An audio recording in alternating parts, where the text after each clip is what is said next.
Totally Useless Information with Nick and Roy is brought to you in part by Tom's Place, the finest in men's fashion, located in Toronto at 190 Baldwin Street, in the heart of Kensington Market.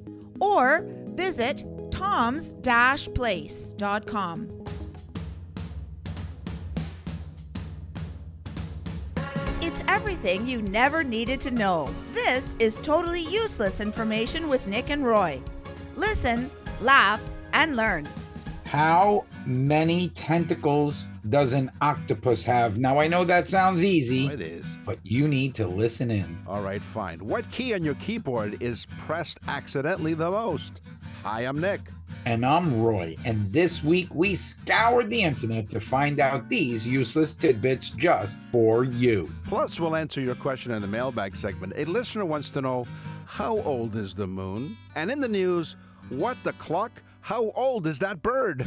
Totally useless information. It's everything you never needed to know.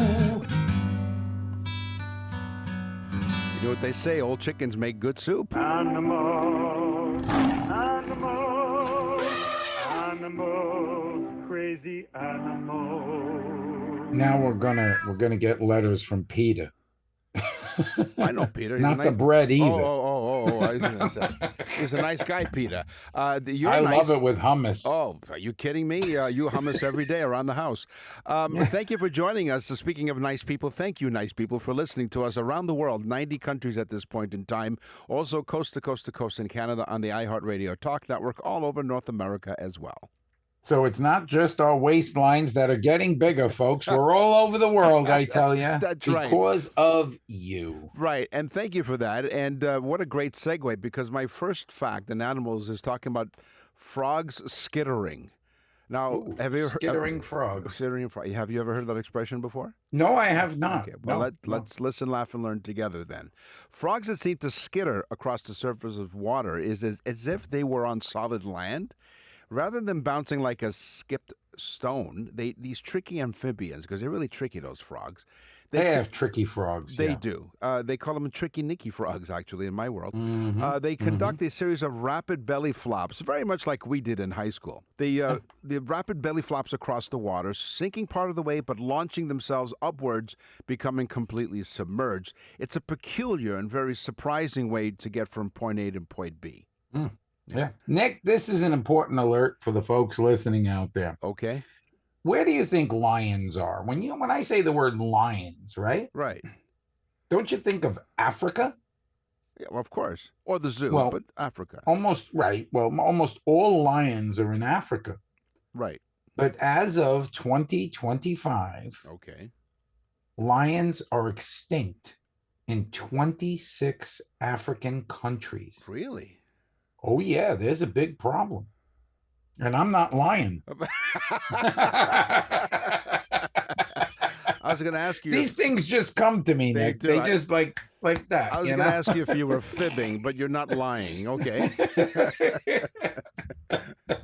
Wow. No, 26 African countries, lions are extinct. So that's something for people to think about. Right. Okay. Well, no. Well, when you're listening to this program, there's not a lot of thinking, just listening, laughing, and learning. You know, I'm no tree-hugging hippie, Nick, but I'm concerned when 26 African countries don't have lions in it anymore. No, not anymore. How about the blobfish? They are described as the world's ugliest animal and has been voted fish. But here's the thing. They're the world's ugliest animal, but they have been voted fish of the year in New Zealand. Right.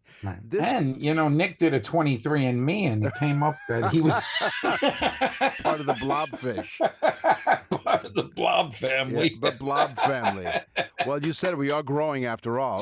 The creature, which grows to about 12 inches long, or 30 centimeters in Canadian terms, is known affectionately as Mr. Blobby and is the official mascot of the Ugly Animal Preservation Society. Oh, wow. Right? So this is an ugly animal. It has a bulbous head, loose and flabby skin, very much like, well, they're describing Oh, I us. was going to say, is that why they called you Mr. Blobby in high school? A bulbous head, loose and flabby skin, lives in deep sea, mainly off the southeastern coast of Canada. No, the mainland Australia. The Oh, Australian. I'm sorry. Yeah, I'm sorry. okay. I lived in Toronto, Right. somewhere in downtown Wow. Toronto. Yeah, for 35 years In now. a small suburb near downtown Toronto. Mr. Blobby. Not just Blobby. I'm Mr. Blobby to you. The Well, Australian. you had the Mr. Nick show. Now you have Mr. Blobby. That's right. And I keep threatening to do this. I will find the cassettes. Yes, folks, the cassette of the Mr. Nick program from the old college radio Oh, I days want to where- hear that. where Yeah, I wanna Roy hear was, that. you know, That's cassette. like 40 years old, right? But you know what? As an aside here, I know we're not doing music, but I found out recently that Taylor Swift is coming up with a new album, and Wow. but she's also releasing it on cassette.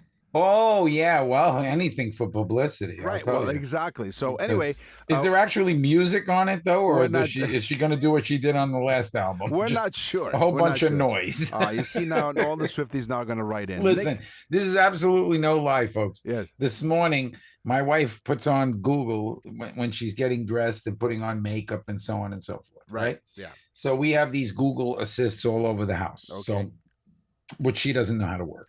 But anyway, so she ends up putting just the one on in the bathroom. Okay. So, so this morning I said, what is that horrible noise? So I asked Google, who's singing this song? And she goes, that song is whatever by Taylor Swift. Oh boy. I said, oh boy, she's oh horrible. boy. Oh boy. No, all the Swifties out there, go to nickandroy.com. She's rich as hell, though.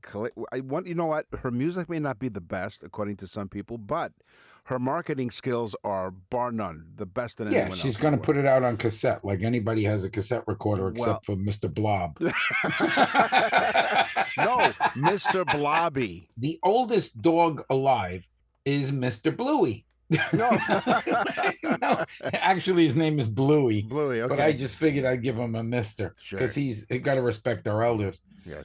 Mr. Bluey is an Aussie cattle dog. So an Australian cattle dog. They average between 10 and 15 years is a very old Australian cattle dog. Okay. Well, Bluey is 29 and a half. Wow. So he is basically almost double the average age of an Australian cattle dog, and it's extremely, extremely rare.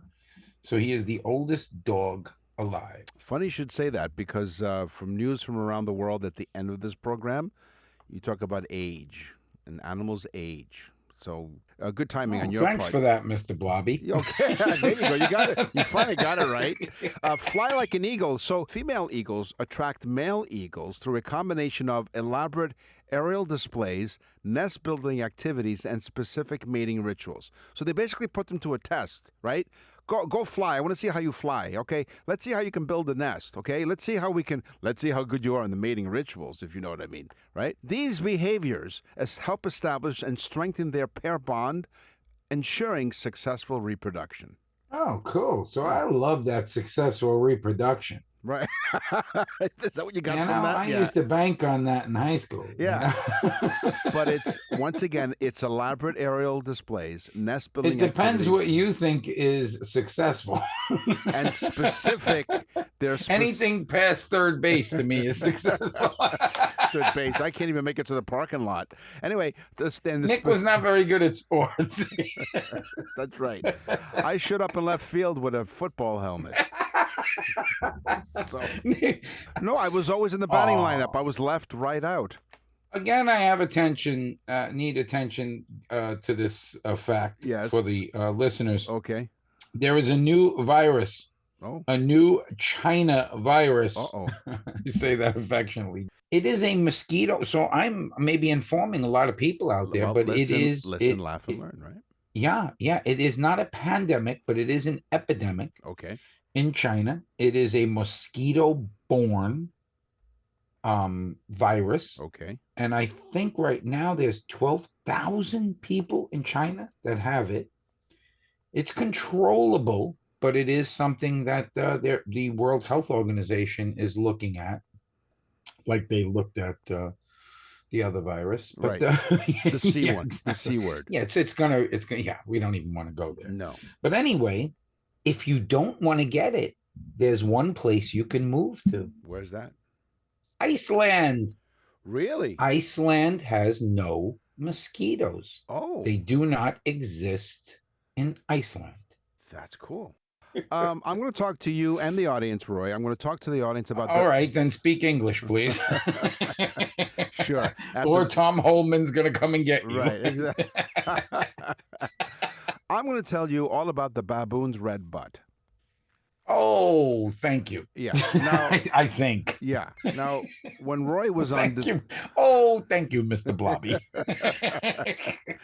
the audience will appreciate this because when Roy was on display at the zoo, just like Roy, female baboons exhibit a distinctive red swollen bottom. I'm sorry. Especially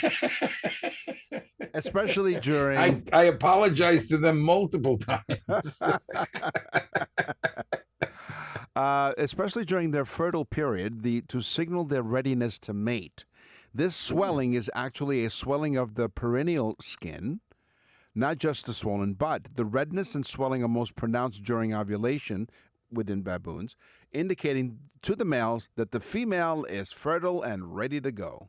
She's ready to go, so she gets a red butt. That's correct. Yeah, they don't wear pants. Okay, here's my teaser. All right. And I know people are excited to hear this. We said, how many tentacles does an octopus? Nick, octo, the Latin word for? 8. Right. Wrong. What? You heard me. Octopus, okay. Sure. Cephalopods Right. do not have tentacles as we think they do. Oh. They have arms or limbs. We're learning a lot here. We aren't are. We have tentacles all around the globe, 90 countries, as a matter of fact. And we thank you for joining us, as we mentioned. Now, if you go to nickandroy.com, our website, nickandroy.com, this is how easy the website is because we're a very easy website to very complicated men. nickandroy.com. Yeah, that's a real easy one. nickandroy.com. Easy to remember. Nick and Roy will continue with totally useless information. Totally Useless Information with Nick and Roy continues. Listen, laugh, and learn.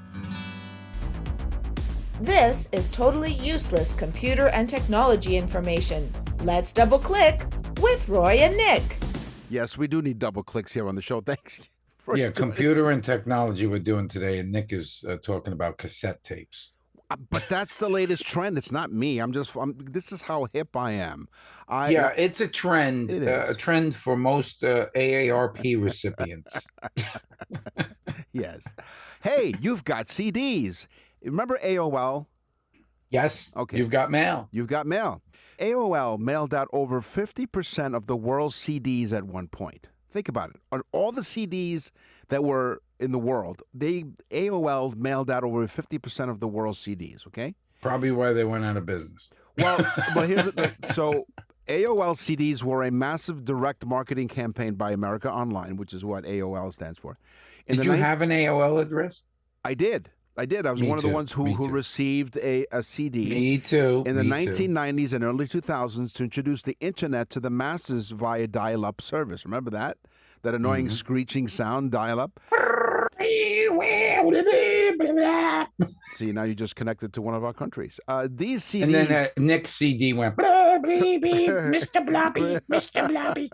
That's right. These CDs they were offered as free trial software. They were distributed everywhere, including mailboxes, cereal boxes, and even at sporting events. The campaign was incredibly successful, leading to AOL becoming a household name and dominating the market. But most recently, they sent out their last CD because, yes, they have to shut down that particular part of the service. But AOL is alive and well. Yeah, and it was, I think it cost me $400 to get the Captain Crunch out of my computer. That's not what they meant. Exactly. Yeah. The Sasser worm. Okay. Okay, another thing that people don't really know about. No. The Sasser worm was a computer virus that attacked only Microsoft computers, which, by the way, Apple has a really good system. So Okay. folks that are listening to the show, I can contest that Apple's fantastic. Okay. But my Microsoft stuff from time to time does get viruses, whereas I've never had one. Now I'll get one on Right. my Apple system. There you go. But anyway, this Sasser worm infected Microsoft by using their own networking to attack individual parts of the Microsoft system. Wow. When it was done infecting the entire system, it then used the system to delete itself, Wow. which made it almost impossible to find out where it came from and who it came from. That's unbelievable. This is fantastic. I wish women could do that. Oh, yeah. They come, they live with you for a while, and then they delete themselves. Yeah. Although in high school, you infected a lot of people. Anyway. And they deleted themselves. That's right. Yes, they did. Thank you, girls. Thank you. Anyway, here's my teaser. This is what I call an accidental favorite. Some argue that the caps lock key is often accidentally pressed, right? Because it's right next to the A. How many times have you I'm looking at it right this second. So above the shift. Right. So the caps lock key is near the A key, as we said, on many keyboard, making it prone to accidental activation, leading to frustration when users find their text suddenly appearing in all caps. It sounds like, and it looks like you're yelling at somebody, but you're not. Yeah. I hit that caps lock thing hoping it would hold my hat on in a windstorm, but that's not what it was for. No, not at all. And that explains the bruises on your forehead. Wow. Microsoft, HP, Hewlett Packard, Yes. okay, and Apple Okay. all did one thing in common. What's that? They launched and started their companies from their garages. Oh, okay. That led me to thinking, Yeah. the poor people that only have a carport. They were left out. It's not conducive to begin building a computer and then it starts raining on you. So, No. yeah, having a garage is a good thing, It is. especially for Microsoft, Hewlett Packard, and Apple, who all have that one thing in common. In search of a name by accident. So we've used this word as a verb. You Google something, right? You want to look something up, you Google it, right? It's become literally the household worldwide name to search something, right? You Google something. Mm-hmm. The name Google was misspelled because it was supposed to be, it's a misspelling of a mathematical term, Google, Googol. The founders, Larry Page and Sergey Brin, chose the name to reflect their goal of organizing a vast amount of information. They were brainstorming names for their search engine, and while considering Google, Googol, which It's represents tougher to say. yeah, but you know what? But which represents 1 followed by 100 zeros.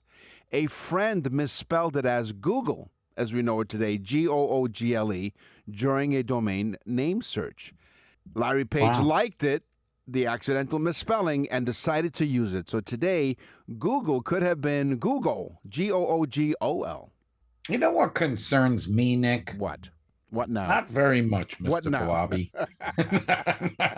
No, I'll tell you, what concerns me is we've become a computer world Yes. so much that now only 10% of actual physical money exists physically for you to see, touch, and handle. Wow. The rest, 90% of money, now circulates only on computers. Now, just think about that. You get a check. Right. Okay, you may not even get a check. Is it directly put into your Well, account? at work we have direct deposit. However, when I do other emceeing events and things like that, and Right. I am paid by check, Right. I don't go to the bank. I take No, out you my. put it into your phone. You I- just take a picture of it. That's right, and I make a mobile deposit. So do you touch the money? Well, I have to touch the check to put it on the table to take You a touch picture the of check, but you never see the money. it. No, And then guess what? You pay those bills electronically, most of them now. that's correct. So you never saw the money. No. You never touched the money. You never even wrote a check anymore. Nope. There is no more money. Well, that's Who took all the money, Nick? Where is it? I want to know. Blame it. That's a conundrum. It is. By the way, you mentioned Hewlett Packard, HP, and then we did this on the show a while ago. But Hewlett Packard were the two creators. They were the Oh, founders. didn't they have a contest to see who went first? Well, they something? wanted to know. They said, okay, so Hewlett and Packard were their last names, and so they said, okay, well, what do we name our company? And so they said, well, let's flip a coin, and Hewlett won the coin toss. Otherwise, There it would you have been go. Packard Hewlett. Yeah, I remember that. Yeah. That's crazy that we remember all this stuff. So speaking of wireless stuff, okay, so wireless, you're connecting, you have a Wi-Fi system at home, right? You have Wi-Fi at home? I have a very sophisticated Wi-Fi system here in this home. No, Nick. you don't. No, you don't. Yeah, I actually do. I have Wi-Fi all over the place, Okay. including on my RV. I have a WineGuard Wi-Fi system. Okay, wireless, nice. All right. So which I just figured out today. That's Great. why I was on the phone. how about figure this out? So what do you think Wi-Fi stands for? I don't know. Wireless fidelity? No, it's not. It doesn't actually have a full form or meaning. It's a marketing term created by the Wi-Fi Alliance in 1999 to provide a more user-friendly name for what at the time was the IEEE 802.11 wireless network standard. So the Wi-Fi name was chosen to be catchy and play off the term of hi-fi, like high fidelity for those of you who played cassettes. But it's not an acronym for anything. So Wi-Fi is just basically a marketing term. That's it. If they wanted to really get a good name for it that meant something about it, they would have picked spotty, useless system. Right. Yes. It works every time. Now I have a booster built into the RV, which So we've seen it. It turns red, doesn't it? yeah, the it's the baboon booster, I call it. Yes. Okay. No, but the Wi-Fi system is there's a satellite type looking thing on the roof, which has multiple antennas in it, and when you hit the switch, it pulls in any Wi-Fi that's available in the area. And if you have the password to it, you can get into it. Or if it's non-passworded, you can get it. So you pull into a restaurant parking lot and you can pull their system. Wow. It's crazy. That's pretty Yeah, cool. it's real cool. Nick and Roy will continue with totally useless information. Hi, Nick and Roy for Tom's Place. Tom says he's extending the summer blowout sale one more week. They're clearing out their entire summer inventory, and that means massive savings for you. Oh, wow. Selected designer suits that normally retail for $650, they're now $350. You heard that? $300 off. Or pick 3 for only $950. That's 3 designer suits, $950. That's insane. Sport jackets are all on sale, $259. Designer casual and dress pants reduced to $70. It's nuts. It is. In fact, even when Roy does wear pants, they're beautiful. For the perfect look, at a wedding, a night out, or business wear, Tom's Place has you covered from head to toe. This is Toronto's best destination for unbeatable prices on suits, casual wear, shoes, and accessories. And this summer blowout sale extends for one more week, folks. Everything is on clearance to make way for the fall merchandise. The very best designer menswear is found at Tom's Place. Open daily at 190 Baldwin Street in Kensington Market, Toronto. Tom's Place will suit you. We're back with totally useless information with Nick and Roy. Listen, laugh, and learn. The computer, Nick, Yes. is not like we think of computers as these amazing, marvelous things. We created them. Yes, man did. Yes. In fact, in reality, the computer is not even close to the human brain. No. And we think it is, right? All this AI and supercomputers or Yes, whatever. of course. It's getting there, but it's not close yet. The All right. computer would have to process, get ready for this one. This is staggering. 38,000 trillion. So it's not even really a number. It's like 1,000 trillion. 38,000 trillion operations per second Wow. in order to be as fast and smart as the human brain. Yeah. We're not talking about Nick's brain. Yes. Mr. Blobby only operates at 3 per second. Right. Which is normally lunch, bathroom, lunch. Right. In that order. And if you see and But smell... get ready, Nick. Yeah, okay. The human brain Yes. can store 3,580 full terabytes Ooh. of information. Now, we know what a terabyte is. That's Right. a big amount of storage. Yes. 3,580 terabytes of information. Or again, Nick's, which stores just 1 byte, and that's Right. lunch. It is. And if you see and smell smoke, either you're suffering a stroke or Roy's thinking. Thanks for You joining. know it's Nick when the food company comes in and they're like, I've got an order from Mr. Blobby. Yes. Yes, you're listening to Totally Useless Information with Nick and Roy. All rise! Totally Useless Information Court is now in session. This is totally useless law information with Nick and Roy. Objection. Overruled. As we remind our audience, thank you for joining us. That is a production of Nerd, Nick, Elaine, Roy, and Deb. Yes, we're going to have that all over the country. Roy has put on his judge's robes for a change. We're not going to ask him what's not under there. What's your first law fact for today?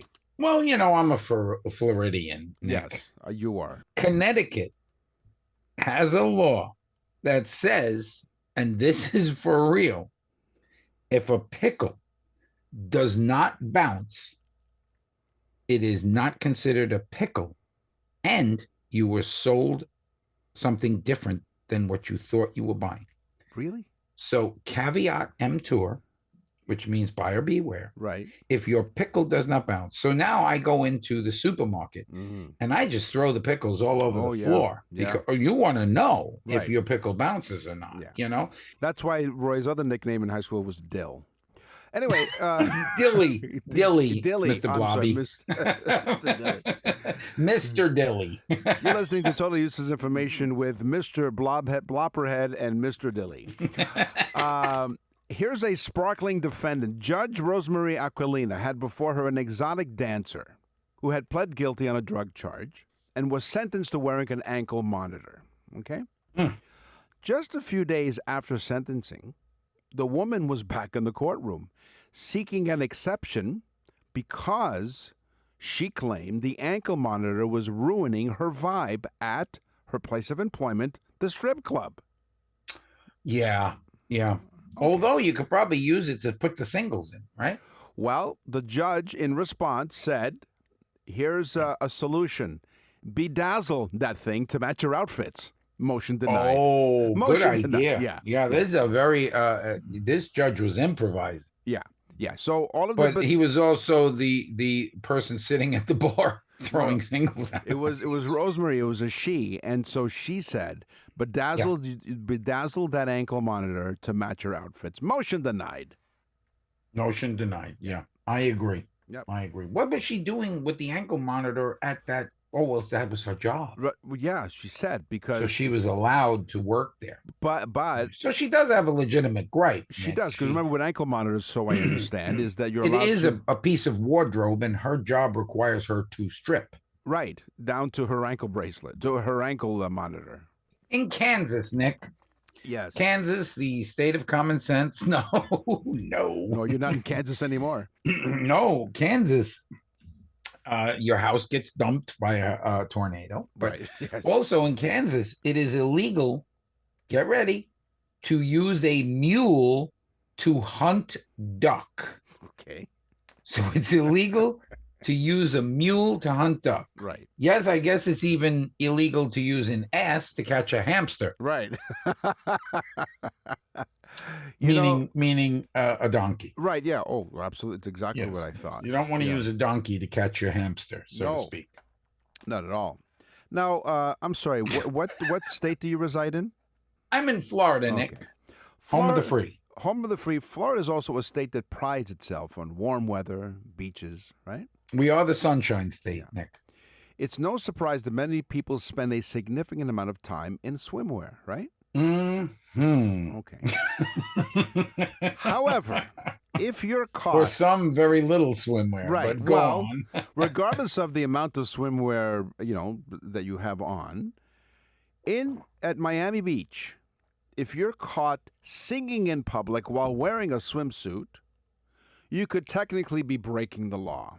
So singing while you're wearing a swimsuit.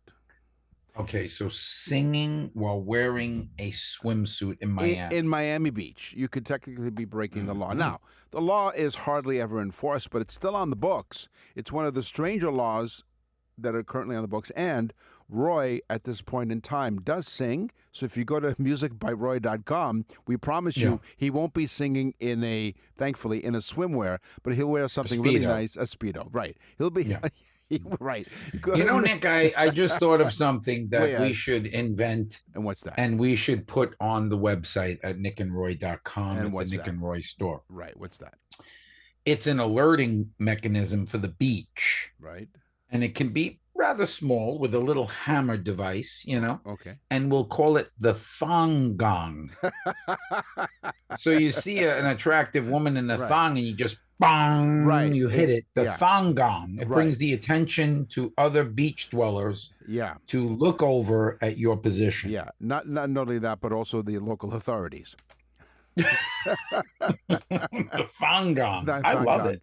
So go to musicbyroy.com and you find out where Roy is singing in the southwest part of Florida, and we promise you he won't be wearing any swimwear outside. No. In California, Nick, Yes. animals are banned. Okay. This is California now. All right. Animals are banned from having sex within 1,500 feet of a tavern, a school, or a church. Now we're talking about California where they don't arrest criminals, Right, of but course. they're out there looking for the animals who are having sex 1,500 feet from a tavern, a school, or a church. Right.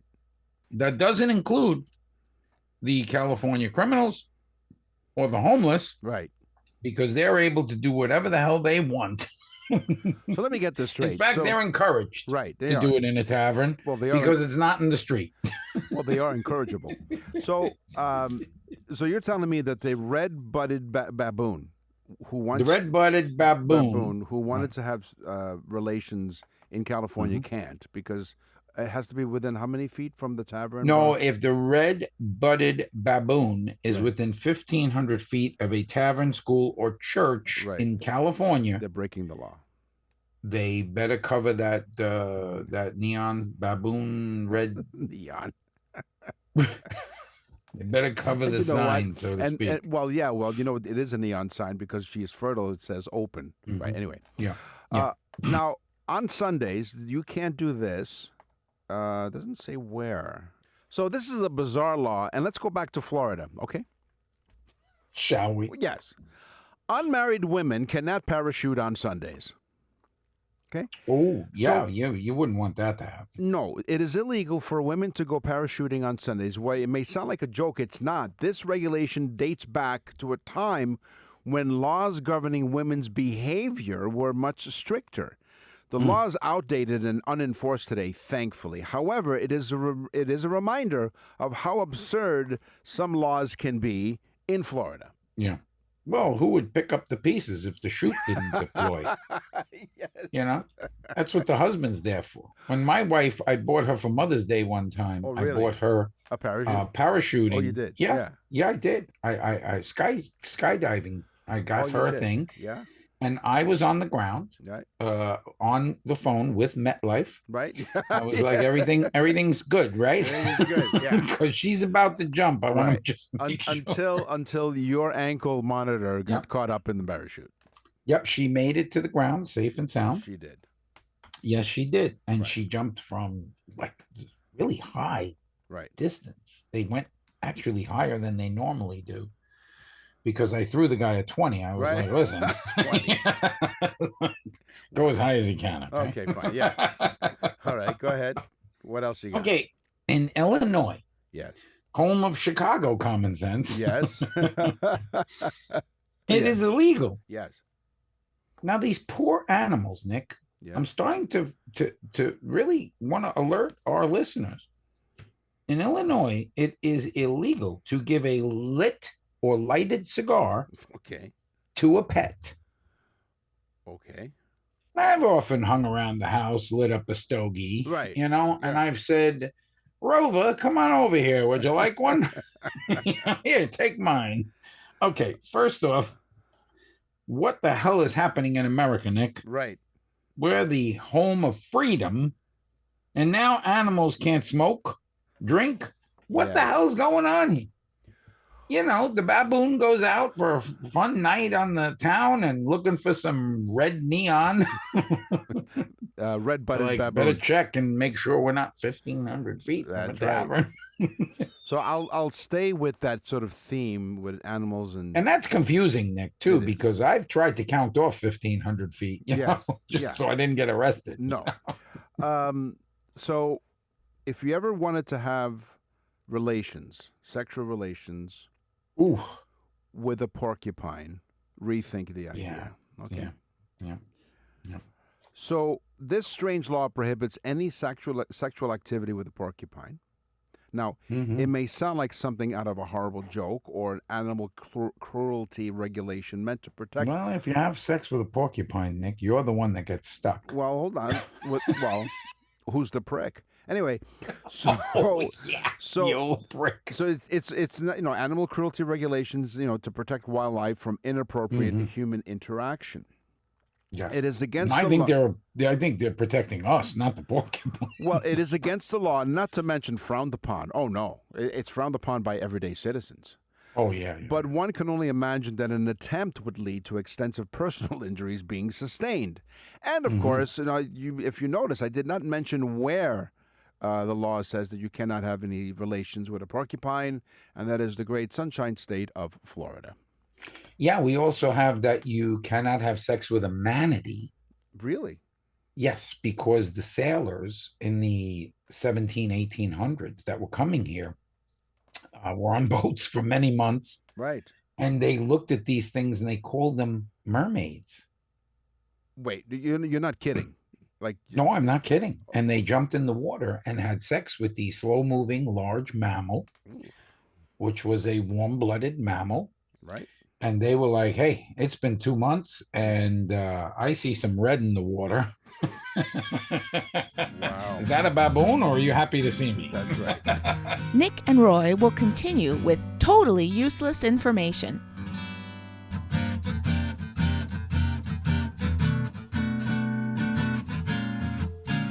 You're listening to Totally Useless Information with Nick and Roy. Listen, laugh, and learn. What's in the mailbag? What's in the mail?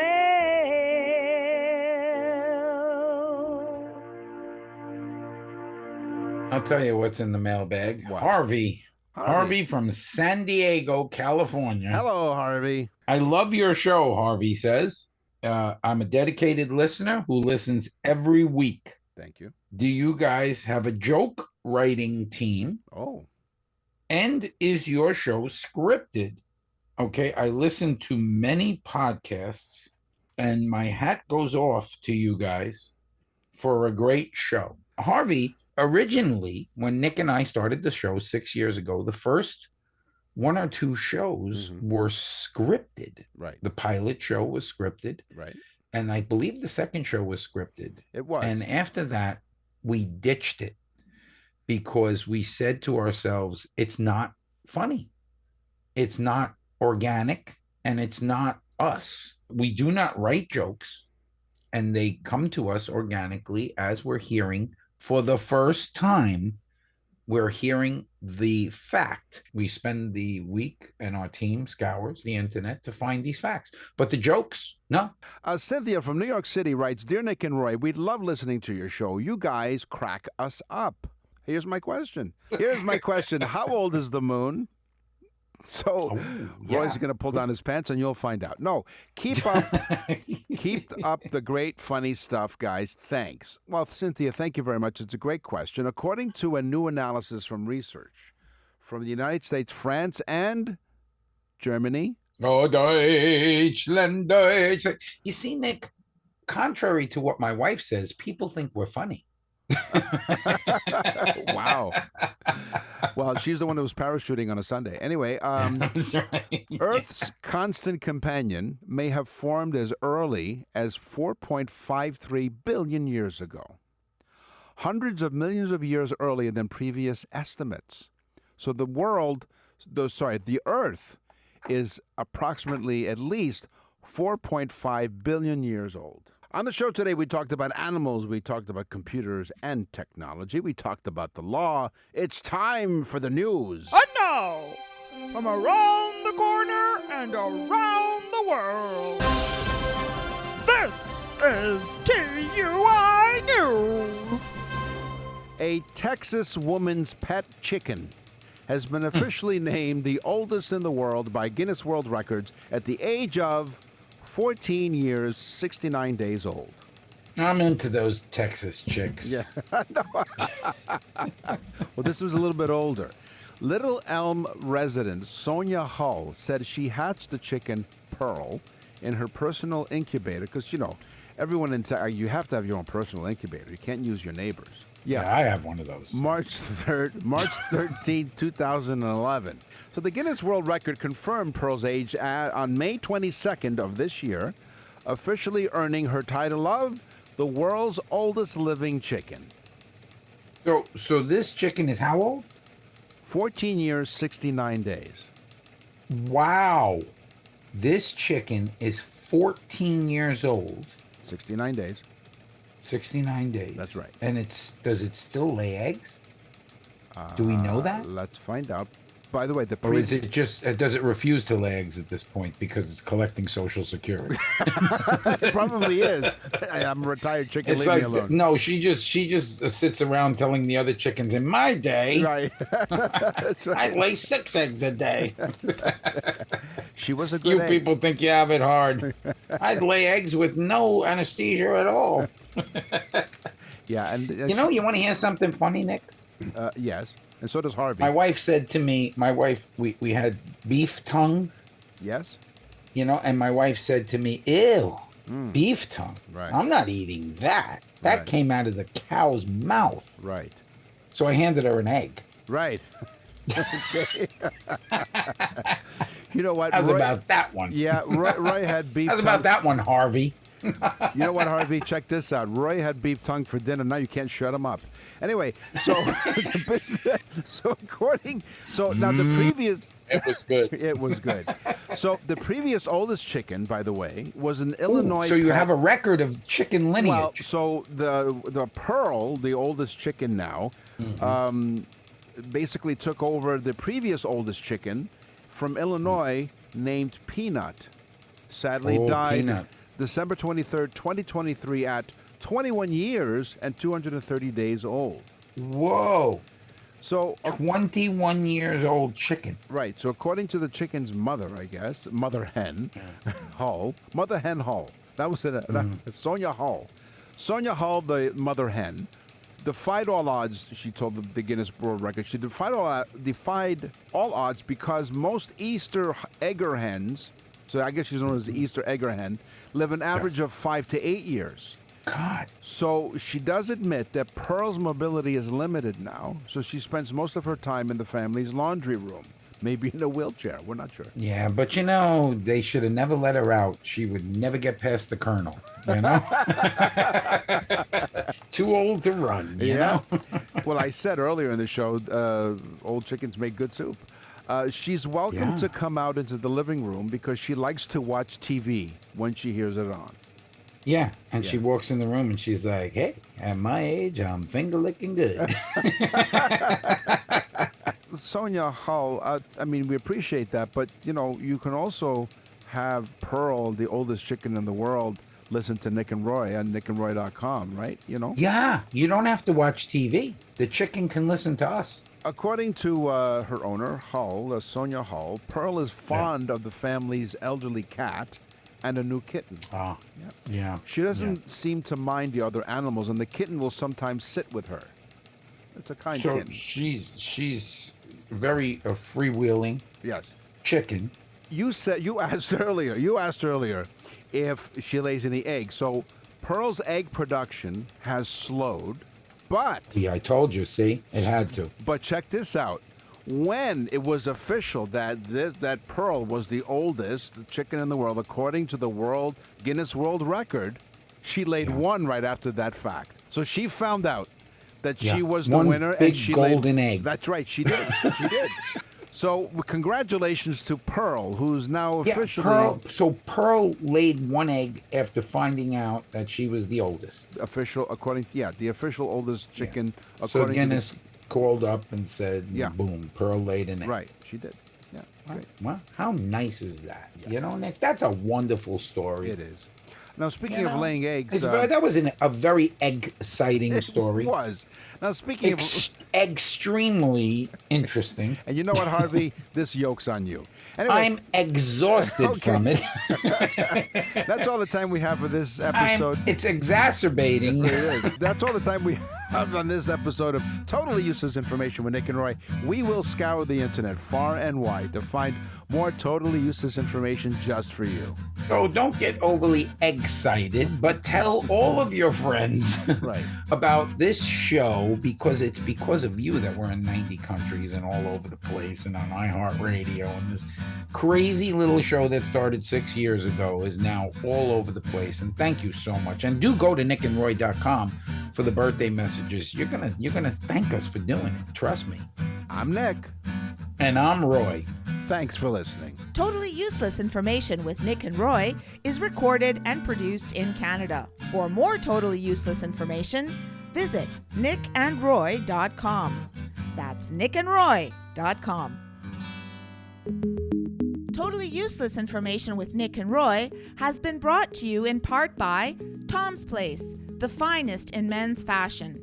Located in Toronto at 190 Baldwin Street in the heart of Kensington Market. Or visit toms-place.com.